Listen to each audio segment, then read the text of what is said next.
Morning, everyone. Thanks for joining us. As Diane said, I'm JoAnna Battin. I'm the Director of Strategy and Advisory Services at Xgility. I have more than 20 years of technical career focused on Microsoft products, SharePoint from the beginning before it was SharePoint. The last 4 years, really, I've been focused on strategy and advisory around Microsoft 365. Once Teams came into play, it changed the entire landscape. And so I have a technical background, I'm an association veteran, and excited to have you join us here today for this conversation. Kai? Hi, everybody. My name is Kai Benson, strategy consultant with Xgility. I have a bit of a project management background, and I'm really enjoy and focus on making everyday processes more efficient for the end user and really helping improve their experience. Awesome. So we're here to talk about why you need a strategy for Microsoft 365. But I'm not sure that that strategy is what you think. And we need a logical and methodical approach for a path moving forward, no matter what that looks like, right? Whether that's an all remote, whether that's all on-prem working, or whether that's a hybrid. But we're going to talk about today isn't really exactly what we think that you're expecting. And that is because we're going to approach it from a little bit of a different angle, from the employee experience, not from a technical perspective. But in order to do that, we have to make sense of where we are now and how we got here, and how we pull apart some of the chaos that has come from where we are.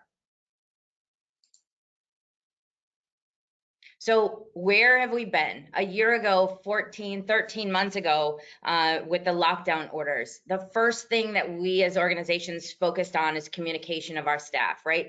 When people started working from home, they needed to be able to communicate to each other, to us as managers and leaders, and also to their external customers and people that they needed to be in contact with. So the very first thing we worried about was communication. After that, it was, how do I get my job done with the tools that I have? Or what other tools do I need in order to make that happen? And so in that process, we added Teams, and maybe you had SharePoint, maybe you already had Teams, maybe you didn't, maybe you turned it on and that's what they have. Maybe users decided that they were going to add Slack to the mix, or Google Docs, because that was an easy and simple process. They figured out how to make their processes work, and they figured out how to get their job done. But that sort of added to the chaos that we have, right? From my perspective, it's been really impressive watching users be creative in the way that they do things. And it's been really great to see their ability to really sort of take on that challenge that was a year or so ago. But it's caused a ton of chaos from all different sides. So chaos, let's talk about what chaos really is all about. Thanks, JoAnna. So much like she was saying before, chaos is really defined as a state of confusion or disorder. And chaos would absolutely be an appropriate word to describe all the organizational adjustment that had to be made when the COVID pandemic struck in early 2020. During this time, many organizations had to make quick and difficult decisions on how they'd move forward given these new and unforeseen circumstances. So I'd say right now we're organized in disorganization, right? Your users have found a way to sort of get through that logical and methodical way to do the work that they need to do. But what does the future look like for you as IT leaders, as managers, as organizations, and what you're doing moving forward? That really is a rhetorical question right now. I think it's definitely something that you're thinking about, or you wouldn't be here. But what we want you to think about is really, how do we change that chaos and make that really orderly, right? And I don't mean putting controls on things. You're going to see why I say that very specifically. Control is not what we're after here. We're talking about order instead of chaos, right? So up until this point, we've spent several years now working through a strategic approach to helping our customers get to Microsoft 365. We have a lot of parenthetical data that we've collected, whether that's from our customers, our potential customers, people that we talk to in the industry. And we're hearing the same things over and over again. But in the last couple of months, Microsoft and Gartner have released some really great data, some surveys and some studies that they've done that really put that hard data and evidence to that parenthetical data that we've been dealing with before. There's a lot of really great information, and we really need to pay attention to the information that's coming out of these studies in order for us to think about what is our strategy moving forward. And so I think we're going to look at some data from Microsoft here as the first set of data that we're going to talk about. Kai? Yeah, so diving into that data that JoAnna was referring to, 82% of employees want to be seen as a person, not just an employee. 96% of HR leaders are more concerned about employees' well-being today than before the pandemic. 55% of employees say that a flexible work environment will impact whether or not they stay at their current organization. 55% of employees are high performers when given work-life flexibility versus 36% of those working traditional office jobs. So that data is pretty strong, right? That's a pretty powerful data. But how does this data feed into strategy, right? That's the question that we have to ask ourselves. What do we need to take from this in order for us to figure out how we move forward? Now, we're not going to solve some of the HR issues, right? The mental health issues that HR will have to deal with. We're not talking about dealing with that. We're talking about people feeling like they're not that they need to be seen as something other than an employee. They're overloaded, they're overwhelmed, and they're feeling that way, and we've got to address some of that. But this data has to change our perspective on moving forward and the decisions that you make from an employee perspective, not just a technology perspective. So let's look at some other information that Gartner released in one of their studies. Sure. So Gartner really talks about that hybrid workers have 3 new challenges to face, and those are digital distractions, virtual overload, and an always-on mindset.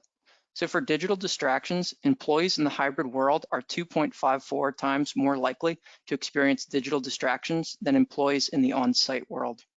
When asked to select the distractions, they found that most adversely impact their ability to concentrate. Hybrid employees overwhelmingly selected digital distractions as the top culprit. For virtual overload, employees in the hybrid world are 1.12 times more likely to feel they are working too hard at their jobs compared to employees in the on-site world. High levels of virtualization are cognitively draining to the employees, with 75% of HR leaders agreeing that an increase in the number of virtual touchpoints puts employees at a risk for burnout. And an always-on mindset. Employees in the hybrid world are 1.27 times more likely to struggle with disconnect from the work than employees in the on-site world. Employees are struggling to know when and how to switch off at the end of every workday, with 40% of hybrid or remote employees reporting an increase in the length of their workday over the past 12 months. So employees are on overload, right? I think that's pretty clear. The next slide we're going to look at is a visual that Alexia Cambon from Gartner talks about. And it really puts a great image in our mind about what all of that data that Kai just went through, what that really means. So imagine driving in a car and a squirrel jumps out in front of your car every 40 seconds. That's digital distraction. Now add a passenger next to you that won't stop talking. That's virtual overload. And finally, put this car on a highway with no exit signs. That's your always on mindset. So you're in a car that starts stopping every 40 seconds with a passenger who won't stop talking, and there's no way to take it off the road. Wouldn't that make you tired? You see how that mindset and all that distraction and the overload causes users to feel overwhelmed.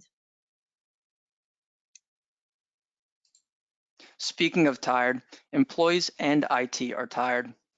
Self-assessed productivity has remained the same or higher for many employees over the past year, but it has had a human cost. 1 in 5 global survey respondents say that their employer doesn't care about their work-life balance. 54% feel overworked, and 39% feel exhausted. And trillions of productivity signals from M365 quantify the precise digital exhaustion that workers are feeling at this point in time. So they're tired, right? Think about what your employees have been through.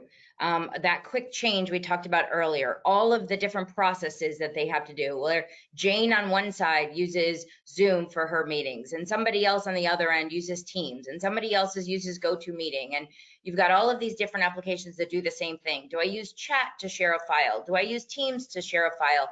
How do I communicate and collaborate with the people that I'm working with? They're always having to think about those things. No wonder they're exhausted. And I actually am surprised that that number is as low as it is. The information that we're hearing from people puts that number even higher. So we've got to think about it. And when you think about your IT staff, they're even worse, right? Because they've dealt with that employee. They were the employee who went into that overload, but they also now have to support every single one of your employees who's now out in the field struggling. So imagine, I think we were talking the other day about this, about the VPN connections, maybe to get to your on-prem data. The fact that maybe before you had enough servers to handle, 10 connections or 100 connections, and now you've quadrupled that in the last 12 months to make sure that everybody can get on. Or maybe there's issues with those servers. Maybe there's issues with some of the other applications that you have, or maybe you're worrying about putting data that belongs to your organization on somebody's home computer because they didn't have laptops available to them. IT has an even more increased overload, or feeling overworked and overly exhausted. We all are. How do we get out of this? I think that's really the point of how do we move forward in a logical way that takes away that exhaustion and that takes the pressure off of the people that are really valuable to us.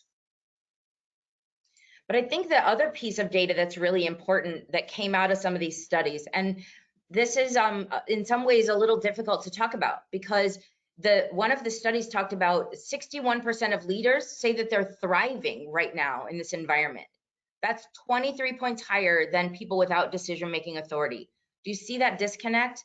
If we as leaders don't take that into account when we're talking about how to move forward, then we're going to be dealing with people who no longer want to be part of our organizations, right? 37% of the global workforce says their companies are asking them for too much during this time. If we don't take that stress off of our users, they're going to lose. We're going to lose them. And when we talk about digital overload, right, just because there's high productivity doesn't mean that employees aren't exhausted. I mean, look at the amount of data that's traveling just on Microsoft systems alone, right? You're putting data and expectations on users that show that. And to me, the most telling piece about this graphic that's on the screen is that dip at the end of December into January. That's when the holidays came up. That's the first time that we've seen a dip below pre-COVID levels in the actual amount of data traveling on Microsoft systems. I think that's in response. If I were to look at this data, I would assume that is in response to people really needing to take a break. And that was a great time for them to be able to do it and just step away and make sure that they could get back in. But look at the last part of that, the last few months. In the last few months, that number has increased even more from pre-vacation or pre-holiday timeframe. We have to deal with digital overload. And if we don't, we're going to lose them, because here's another statistic that's important for us to see. 41% of users say that they're considering leaving their current employer. That's only if their current employer doesn't take some of their issues or some of the things that they've been dealing with into account. That overload, the stress, the work-life balance, right? People want to know that they're cared about more than just somebody who can be productive. They want to know that employers care about them and are going to make their life easier, not more difficult, because look at what they've given to us in the last year.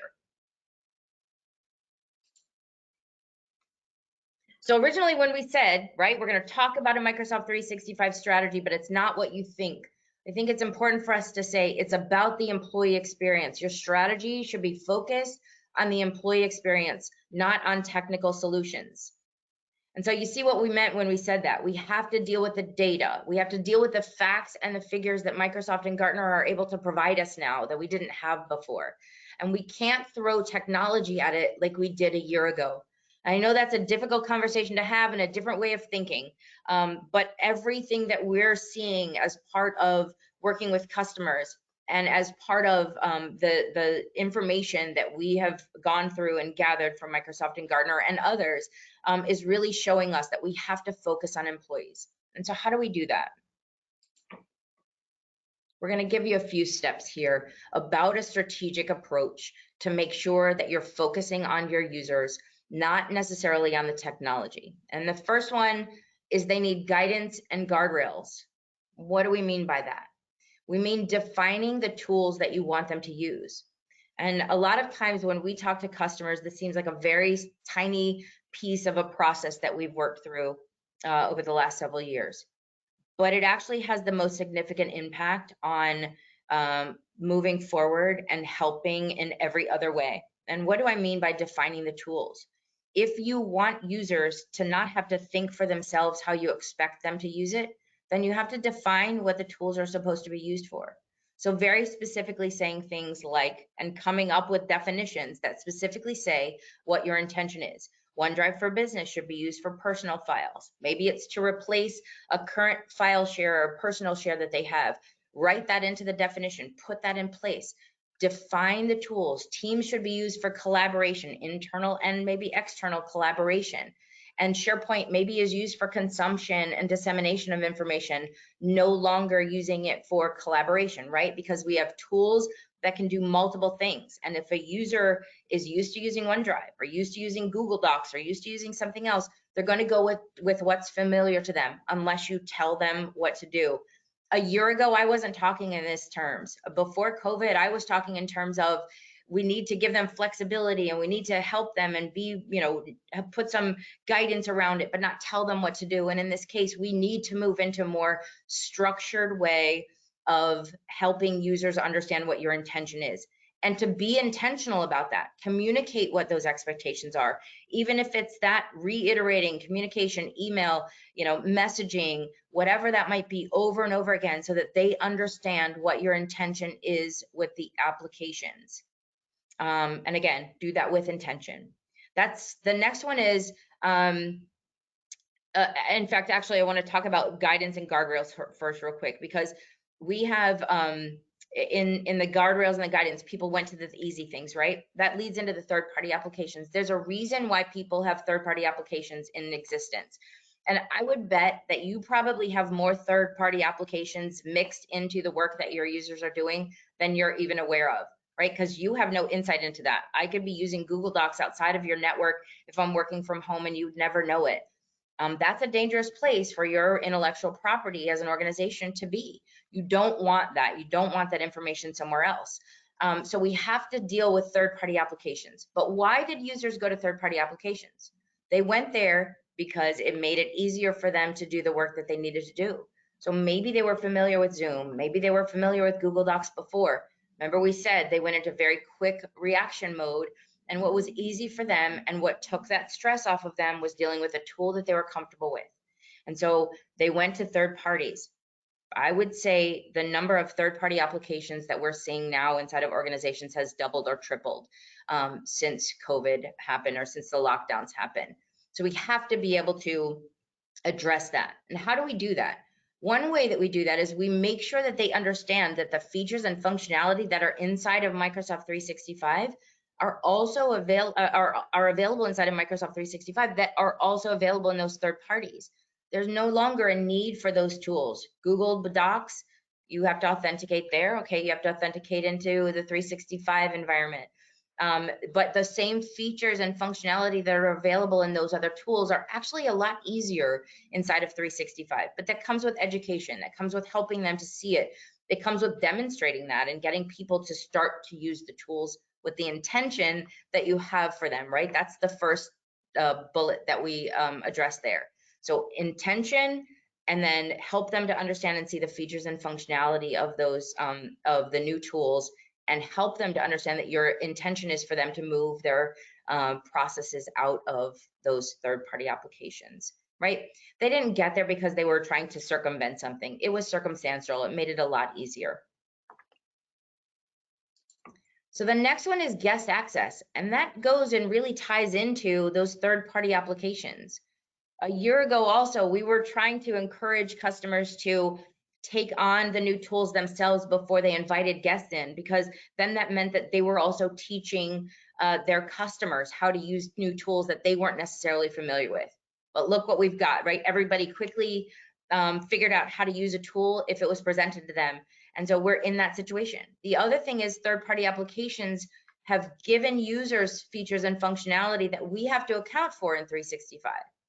And if I'm using Google Docs, for example, and I'm sharing, it's a very simple process for me to give somebody access to that data. And so I can't really convince them to come away from their third-party application if I don't present them with an easy way to do that. So if you weren't considering guest access before, if you didn't have that turned on, or it wasn't widely available in your organization, it's definitely something to consider, because you're not going to get full buy-in until you have that ability for them to bring that process inside.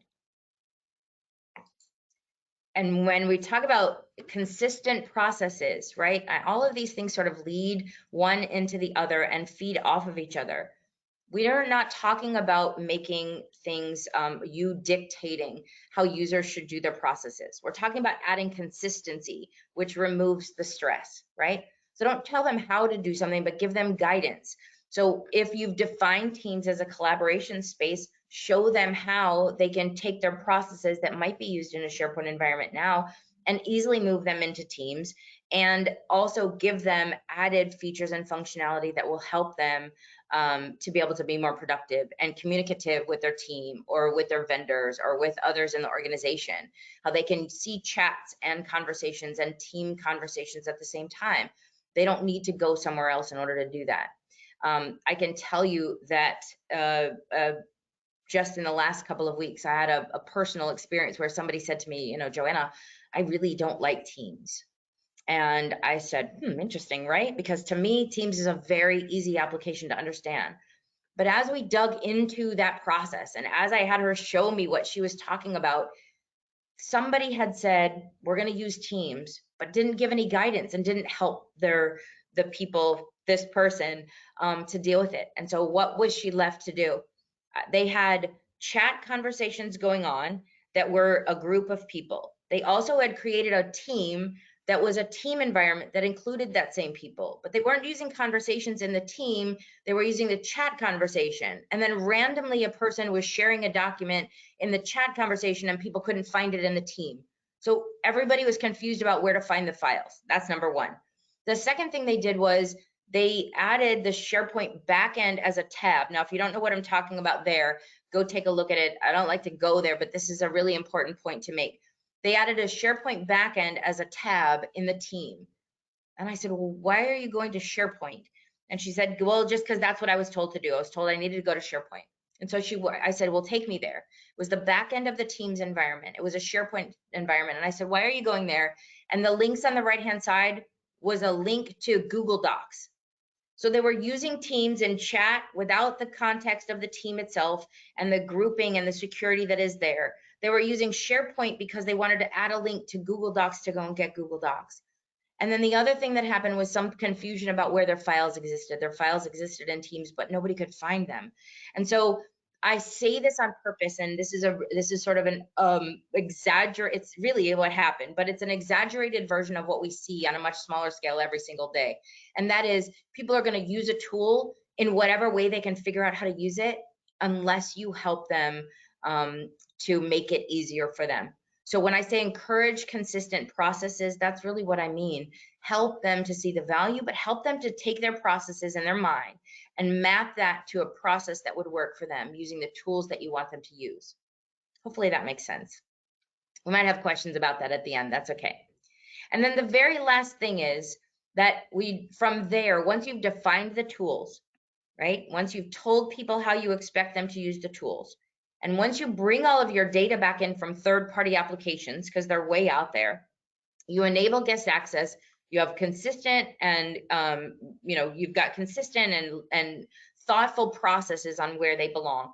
You can put some guardrails and use the features and functionality from Governance, Risk, and Compliance Center in order to be able to wrap and secure that data, right? Because if it's in a third-party app, you can't deal with it. If you don't know how you've asked your users to use Teams, for example, you can't put data requirements on any of the data that exists there. How are you going to decide guest access, or how are you going to decide how to monitor and manage guest access if you haven't figured out how you're going to enable it and what you're going to do with it? And so until you have those other pieces in place, and until your employees are using these things in a consistent way, and until your data is out of those third-party applications, you really can't have control over those the data that exists there. Now you notice I used that as the very last one. The last bullet point is really talking about the tools and the features that are technical. The rest of what we talked about in the strategic approach is about making it consistent and easier for your employees to do what they need to do. Because it all kind of comes back to what we talked about earlier, that there needs to be some kind of consistent process to relieve the stress from your users, right? They need help in making their lives easier. And the more that we can help them to put in some definitions, to remove those different applications that they might be using in a different way with a different person in the organization every single time.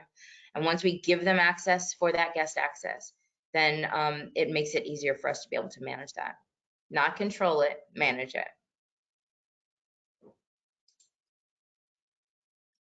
So branching off that, some key takeaways are going to be to focus on the employee experience, not on the technology. Set expectations and define tool usage. Show value in M365 tools over third-party applications. Provide seamless collaboration and communication with external users. And use tools and technologies to keep users within the guardrails.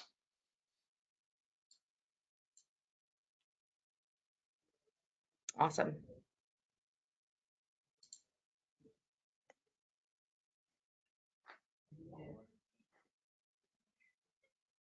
Thank you, JoAnna.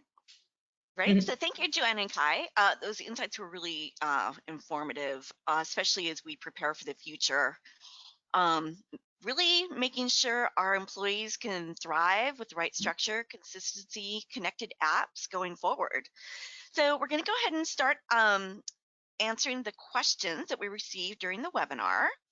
And the first one is someone said that they were still confused, that you said a strategy isn't about technology, needs to focus on the employee experience, but you still talk about the tools and apps. So can you maybe clarify that a little bit better? Yeah, so from an IT perspective, right, when, and I would, it seems like forever ago, but initially when we first started talking about strategy for Microsoft 365, it was what applications are we going to turn on? How are we going to roll them out to the organization? What order are we going to do Exchange and OneDrive and Teams? And, then how are we going to do governance and all those really heavy details? That's all great. We still need to do that. But our focus can't just be on switching on the tools. Our focus can't be on throwing a tool at a user and making it available to them, because making a tool available to a user has caused them to be in the state that we're in right now. And as some of that data showed, if we don't deal with the overload and the work-life balance and some of the other pieces that seem kind of fluffy sometimes, right? If we don't deal with that and we just kind of ignore it and move in a typical way that as IT people we would, then we're not going to be addressing the needs of our users, and they're going to leave. And they've been valuable to us up until this point. We need to focus on that, right? So when we talk about the tools, and we talked about, I said it wasn't technology. We are talking about tools, but we're talking about how to help the users to use the tools in a better way, not what features and functionality to use as part of that tool. Hoping that makes sense, right? I'm not saying to use the chat feature for, to do something. I'm not saying use Dynamics for X solution. What I'm saying is let's help the users not have to make those decisions themselves. Let's give them direction so that you can control it on the back end, so that you can manage it and provide some guidance and some guardrails for them. That makes sense. And actually the next question is a good segue for what you just said. So someone else asked, what do you mean by defining the applications? Can you elaborate on that? Absolutely. So when we actually have a workshop that we put together, and it really is nothing but defining the workshops or defining the tools. I wish I had an example for you here real quick, but it's very specifically saying OneDrive for Business is the tool for personal files, and then like literally going through exactly the intention that you have for those tools. Now, one of the things that I say about that is it seems like a very simple process, right? Defining the tool seems like, well, okay, OneDrive is supposed to be for my personal files.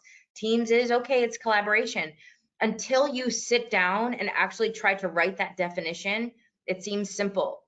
But the nuances of an organization and the way that they might change that definition, one or two words could take on a totally different meaning. And so making sure that you've gone through the process is probably more important than literally the definition itself, but it makes everybody's mindset focus on what that tool is for. And there's no ambiguity there. It's a definition. It's in place, and you start to communicate that. So when you're talking to users, when you're talking to other people who are trying to manage and govern that tool, there's no doubt what that tool is going to be used for. So literally definitions is what I mean there. That totally makes sense. So our final question is something I know that both you and Kai deal with on an ongoing basis with all your engagements. So the question is, governance is one of our pain points. Where do I start? Yeah, I would say, when we talk about governance, that's really it's really the entire piece, right? I think I said earlier, you can't really have governance in place or put any kind of governance in place until you've done some of these other things. Without defining the applications, without pulling your content in from other locations, third-party applications specifically, without telling your users how you expect them to use the tools, it's nearly impossible for you to put governance around them, right? Because of all of the very specific and detailed ways to manage and control and govern content and data and access, you have to put those pieces in place. So it helps on both sides, right? It helps the user to be consistent. It helps the user not to have to guess at what you want them to do, but it also then allows you to govern those applications and the data specifically. I hope that answers the question. Yeah, I think that makes sense. I think essentially we can sum it up in like one sentence is, we want to get everyone on the same page. Have to. That's right. Yeah, get everyone on the same page. So, Yep. well, great. So that's the end of our questions. So we're going to go ahead and wrap it up. Thank you, JoAnna and Kai, and thank you everyone for joining us today. We really appreciate your time.